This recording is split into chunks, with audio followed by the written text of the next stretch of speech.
palitan natin to. Itong ignition coil na to, pag ginagalaw to, yan o, tingnan nyo. Ayan o, pag ginagalaw to, may lumalabas na kuryente dyan sa ignition. O, ayan.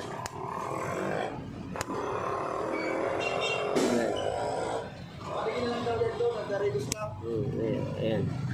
Ayan. Ito naman ang sarap. Yo. Ayan, ayan. May lumalabas na kuryente dyan.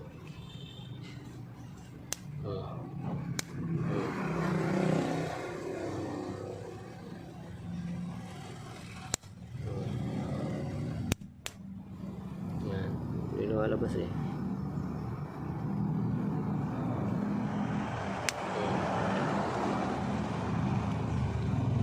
Ayan. Ayan. Ayan. Ayan. Pag ginagalaw to, ayan. Ayan. Hindi po yan lumaandar ah. Ayan. Hindi pa yan pinapaandar. So, ang problema nito, itong socket niya. Wire. Naglulo sa loob. Oh, ayan. Ayan, hindi pa yung umaandar ah. Hindi yung umaandar.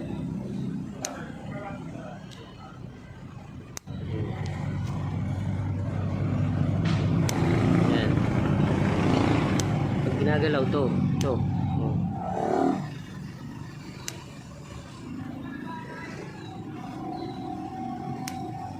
Lang diyon. So, ayan. Gagalawin natin ito ah. Hindi na yan pumipitik. Dati kanina, pipitik-pitik siya. Kasi doon sa socket, wire. So, ito yung pinaka-problema niya. Yan.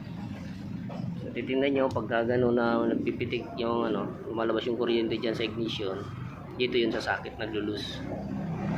So, okay na yan. Tingnan natin ang kuryente. Okay na.